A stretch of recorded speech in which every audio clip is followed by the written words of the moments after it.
तर आज हे सगळं पाहायला साहेब असायला पाहिजे होते. हीच दाटून मनातून भावना येते. आज साहेबांना आपल्यातून जाऊन आज त्यांची खऱ्या अर्थानं जयंती आहे आणि 12 डिसेंबरला जयंती त्यांची म्हणजेच जन्मदिवस साजरा करतच माझा राजकीय प्रवास इथपर्यंत आलेला आहे. पहिल्यांदा स्वर्गीय मुंडे साहेब 1900 म्हणजे ते साल आठवत नाही पण त्यांचं वय आठवतं. 46 वर्षाचे होते त्यावेळेसपासून स्वर्गीय मुंडे साहेबांचा मी वाढदिवस साजरा करायचो आणि आज बघता बघता ते आपल्यातून गेल्यानंतर आज जयंती साजरी करावी लागते.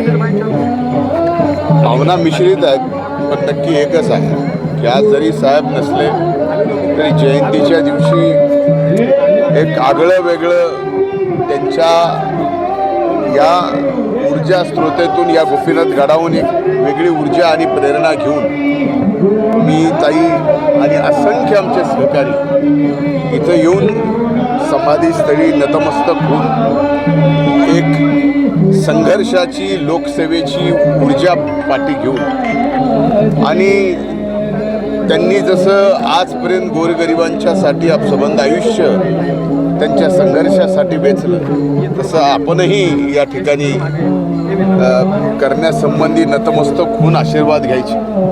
आज तसं पाहिलं तर भावना संमिश्र आहेत. खरं तर आज ताई आमदार झालेल्या मी आमदार झालेलं पुन्हा महायुतीचं सरकार या राज्यात आलेलं बघायला साहेब नक्कीच असायला पाहिजे. खरं तर साहेबांचे आशीर्वाद घेतलेत. मंत्रिमंडळाचा विस्तार आहे 14 तारखेला. हॅट्रिक करणार आहे तुम्ही नावाची चर्चा आहे. काय अपेक्षा आहे? नाही हे बघा हे सर्व पक्ष नेतृत्वाच्या हातात आहे. मंत्रिपदाची जबाबदारी देणं न देणं आपण किती योग्यतेत आहोत असणं नसणं याचं सर्व मूल्यमापन हे पक्ष आणि पक्ष नेतृत्व ज्या त्या पक्षाचा करतं आणि त्या मापनातून आणि त्या सगळ्या ह्याच्यात आपण ॲसेट आहोत का लायबिलिटीज आहोत ह्या सगळ्या गोष्टीचा विचार पक्ष करेल, पक्ष नेतृत्व करेल आणि त्यावेळेस ती जी जबाबदारी देईल त्या जबाबदारीतून आपण सामान्य माणसाची सेवा करू. संतोष देशमुख यांचा खून झाला आहे बीड जिल्ह्यात आणि त्या प्रकरणावर राजकीय आरोप प्रत्यारोप देखील होत आहेत. काय सांगा? मुळामध्ये मला अतिशय दुःख आहे, अतिशय भयंकर वेदना आहेत की स्वर्गीय संतोष देशमुख आज आपल्यात नाही आहे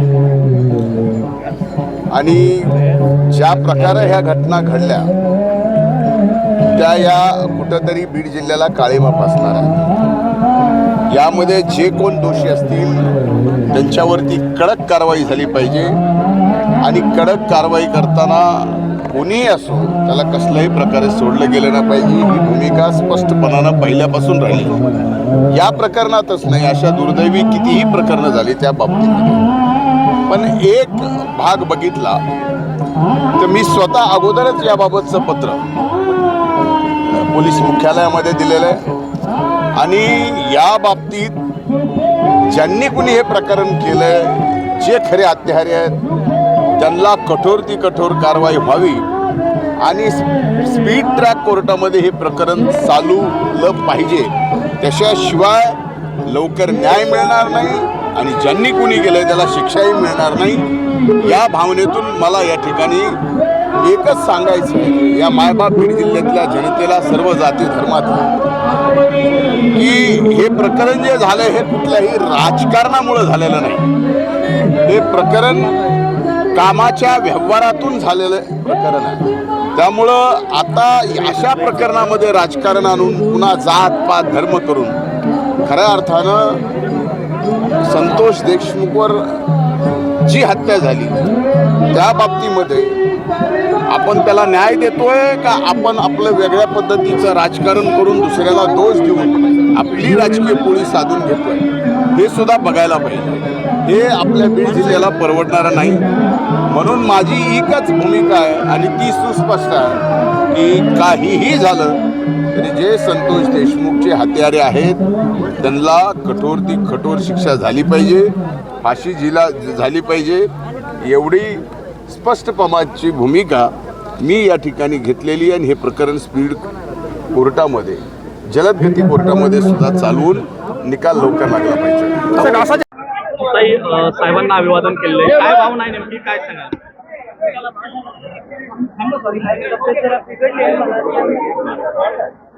भावना तर काय आता एका मुलीच्या भावना त्या मी कधी बोलत नाही, कारण त्या माझ्या वैयक्तिक भावना आहेत. सोडा. पण आज सकाळी सकाळी एक ट्विट केलं आणि एक इंस्टाग्रामवर पोस्ट केलेली आहे, अगदी त्या माझ्या मनातल्या भावना आहेत. त्या जरूर आपण पहा. माझ्या वडिलांनी केवळ माझ्यावर नाही, असंख्य लोकांवर प्रेम केलंय, असंख्य लोकांना आधार दिलाय, असंख्य लोकांच्या जीवनामध्ये बदल घडवण्यासाठी योगदान दिले आणि ती परंपरा चालवणं, ते कर्तव्य पूर्ण करणं, ह्याच्यासाठी मी काम करत आहे. आणि आज म्हणजे खरं तर आज खूप साधा कार्यक्रम मी जाहीर केला, पण एवढ्या संख्येने लोक आले, आमदारही आले काही, आणि मोठा कार्यक्रम झाला. म्हणजे भाग्य आहे की मुंडे साहेबांच्या झाला 11 वर्ष झाले तरी लोक इतका प्रेम मुंडे साहेबांवर करतात. 14 तारखेला मंत्रिमंडळाचा विस्तार आहे. ताईंच्या नावाची पुन्हा एकदा चर्चा आहे. तारीख झाली का डिक्लेअर? 14 आता त्याची ऑफिशियली तारीख आम्हाला माहिती नाही आणि ऑफिशियली कोणाचं नाव आहे हेही आम्हाला माहित नाही. हे केंद्रीय नेतृत्व ठरवेल. जेव्हा ते अनाऊन्स होईल तेव्हा तुम्हालाही कळेल. काही राज्यात महायुतीला मोठं यश मिळालं, याच्यासाठी तुम्ही देखील मोठे परिश्रम घेतले. जवळपास 30-35 सभा तुम्ही राज्यभरात घेतल्या. त्याची दखल म्हणून पक्ष मंत्रिमंडळात संधी मिळाला.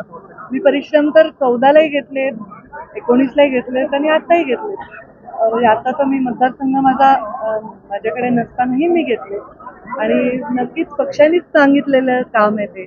मोदीजींनीच आम्हाला स्टार प्रचारक केलंय, मोदीजींनीच जबाबदारी दिली आहे. आमची तिकीटही मोदीजींकडेच फायनल होतात. सगळे कोर कमिटीचे जे डिस्कशन असतात तर आमचे प्रधानमंत्री मोदीजी, आमचे नेते अमित शहा, JP नड्डा, राज्यातील आमचे अध्यक्ष बावनकुळे, देवेंद्रजी फडणवीस, हे सगळे आणि आमचे काही कोर कमिटीचे मेंबर, हे सगळे बसूनच निर्णय घेतात. तर जेव्हा माझ्या सभा लागल्या, जेव्हा मला जे काही काम दिलं ते पक्षाने विचारांचीच दिलं असणार आहे आणि त्याची मी पूर्ती केलेली आहे. त्याच्यामध्ये आमची कठीण लढाई लढून आमची नमिताताई निवडून आली आहे, मोनिकाताई निवडून आली आहे, असंख्य म्हणजे अगदी एकमत उडाणांपासून ते आम्ही सभा घेऊन त्याच्यामध्ये 3-4 सभा सोडल्या तर बाकी ठिकाणी यश मिळालं. ते यश माझं नाही आहे एकटीचं, ते भाजपच्या कार्यकर्त्यांचं आहे, ते सगळ्यांचं संघटित असं काम आहे, ते यश आहे असं मला वाटतं. तर त्यांना प्रेरणा देण्यासाठी मी काम केलं, त्याचा मला आनंद आहे. मसदोग आणि परळीच्या घटनेवरून राजकीय आरोप प्रत्यारोप होतात, आपली प्रतिक्रिया काय आहे? प्रतिक्रिया तर माझं लस्साजोगची जी घटना आहे, त्या मुलाचा जो हत्या झाली, मृत्यू झाला, त्याच्याविषयी मी तीव्र पहिले तर मी त्या हत्येविषयी संताप व्यक्त करते आणि मृत्यूविषयी माझ्या हृदयातून वेदना, दुःख आणि शोक व्यक्त करते. त्यांच्या कुटुंबाच्या दुःखात मी पूर्णतः सहभागी आहे. माझा परिवार, मी त्यांच्या पाठीशी भक्कमपणे उभे राहू. मी स्वतः मुख्यमंत्र्यांची भेट घेईन, त्यांच्याशी चर्चा करीन आणि त्यांना न्याय मिळवून देईन. मला वाटतं आरोपी पकडले पण आहेत, तर त्यांना नक्कीच न्याय मिळेल असा मला विश्वास आहे. आणि जे इथे अपहरणाची घटना घडली त्याही बाबतीमध्ये चौकशी पूर्ण करू. या सगळ्या प्रकरणानंतर राजकारण तापलेलं आहे, अनेक नेते त्या ठिकाणी जाऊन भेटी दिले आहेत. कसं बघता याच्याकडे? राजकारण तापलं नाही पाहिजे याची काळजी सगळ्यांनी घेतली पाहिजे. ही घटना दुर्दैवी आहे. त्या लेकराचा मृत्यू झाला, त्याच्या घरच्यांवर, त्यांच्या आईवर, परिवारावर दुःखाचा डोंगर कोसळलेला आहे आणि ते त्याच्यामध्ये दुःख याच्या पलीकडे मला तर काही दिसत नाही. आणि संताप, दुःख त्या लेकराचा जीव गेला त्याच्या परिवाराविषयी आणि संताप अशा प्रकारे करणाऱ्या त्या दुष्ट लोकांविषयी. विरोधक असंही म्हणतात की बीडचा बिहार झाला, पुन्हा एकदा पुन्हा विरोधक आरोप होताना पाहायला मिळत आहेत विरोधकांना. माझं म्हणणे बीडची बदनामी कोणी करू नये. राज्यभरामध्ये घटना घडतायत, पण ह्याचं दुःख मला तेवढंच आहे. पण मला तरी वाटतं की आपल्या बीड जिल्ह्यातलं चांगुलपण पण आपण बाहेर वाजवून सांगायला पाहिजे. तर हे दुर्दैवी आहे असं काही नाहीये, पण ह्या घटना नक्कीच बीड जिल्ह्याची मान खाली घालतात की तर नाही झाल्या पाहिजे याची काळजी आम्ही घेतली पाहिजे. आम्ही त्या घटनांमध्ये योग्य माणसाच्या पाठीमागे योग्य पद्धतीने खंबीरपणे उभं राहिलं पाहिजे. आपोआप अशा घटना कमी होतील ना. अगदी सत्ताधारी पक्षातील जे लोक आहेत, लोकप्रतिनिधी आहेत बीड जिल्ह्यातील, राष्ट्रवादीचे असतील, भाजपचे असतील, ते सुद्धा म्हणतात की बीडमध्ये कायदा व सुव्यवस्थेवर प्रश्न निर्माण व्हावा. त्याच्यावर त्यांना प्रश्नचिन्ह असेल तर त्याच्यावर ते प्रश्न निपटवण्यात येईल, त्याचा मार्ग लावण्यात येईल.